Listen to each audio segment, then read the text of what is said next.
It's such a good feeling to work on my Jeep. It's such a happy feeling to work on my Jeep. And when I wake up ready to say, I think I'll throw this junker away. Now, if you'll remember, I was losing my mind and saying that this Jeep was killing me, which is not. I love this Jeep. I really do. However, I think I may have discovered my weird short issue, and I'm working on fixing it. Now, if we take a look at this rat's nest here, please ignore all of these like splices and things. Those are meant to be this way. So, I've actually got it running. What I realized was actually broken are these little things. These tips are slightly bruised and broken. Yeah, and I found this when I pulled the plug off and one of these tips came off with it. Now, of course, normally I would just, look through some surplus wires or go on good old Amazon and, well, I'd just order a new one. But the pigtail for that is $80. Why is the pigtail $80? Well, as it turns out, this particular Jeep is an early 1994 Jeep XJ. So on the crankshaft position sensor, the wiring that they used was actually a distributor pickup coil pigtail for the 93. They used the same wiring and the same style for those early crankshaft position sensors. So they're rare. They're a little bit more rare than the flat plug styles later. So I've got a call out to a couple of guys who are combing through dumpsters and looking through junkyards trying to find that particular plug style. So I'll actually show you really quick right here. This plug here, this is the same plug. It's the same plug. You can look on this side too, and yeah, it's a 3-wire round pin style plug. And where did it go? Here we go.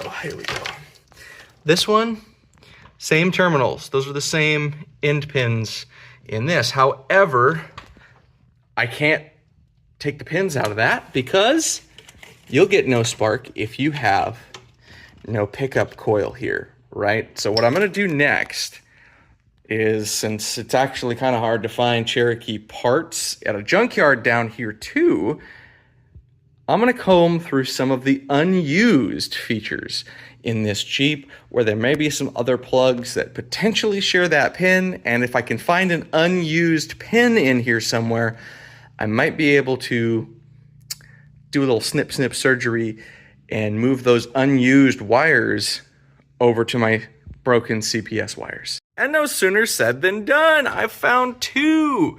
So if you look in this is that barrel style end pin. These are pretty badly corroded, unfortunately, but when I take it apart, I'm gonna be able to clean that up and get them out of there. Now, what is this particular connector for? I don't know, because in all the trim levels of a Jeep XJ, there's all kinds of optional features. However, the wire harnesses were largely the same. They just didn't install the actual switches on the other side. They just threw the same harness at all of them. So you may have some mystery plugs in here. They go absolutely nowhere and are good for absolutely nothing, except to provide you with parts when you desperately need them. So I will be snipping, tying those off so that we don't get any extra bad shorts out there. But hey, this is a really basic barbarian base model Jeep.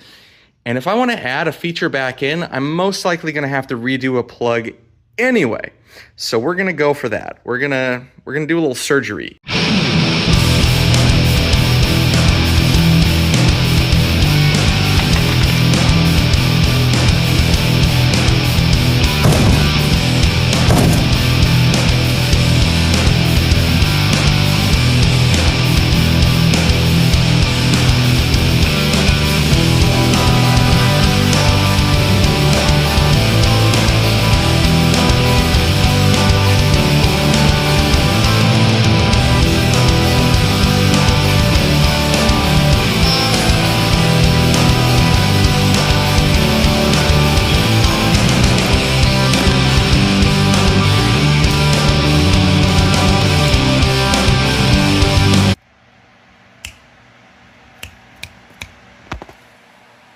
All right, it's not pretty.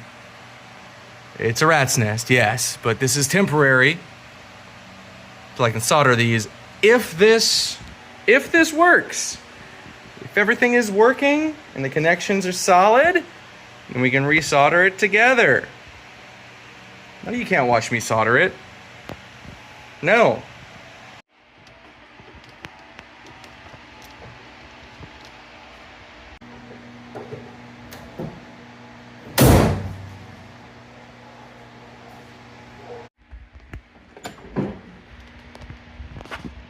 How'd that get in there? All right, guys, it's the moment of truth. Let's put the key in the ignition. Oh, we got the beeps. We got the brakes. Oh, I heard things firing up. We're getting signal. Getting signal from all things. Let's try to crank her. Woo, yeah! She was dead. Now she is alive. What do you say we get out of this garage so that I don't die of fumes and we take her for a spin? The truth is, I've learned a lot from my Jeep. And I've remembered some things that I've forgotten. Ingenuity and resourcefulness, how to study and deep dive, how to commit yourself to something other than yourself that may have no tangible benefit to you, but just how to go for it. How to beat my head against the wall until I break through. This Jeep has been a pain in my backside. I've replaced a lot of parts on it, some that needed it, some that didn't. The one thing it's reminded me of is of the pure joy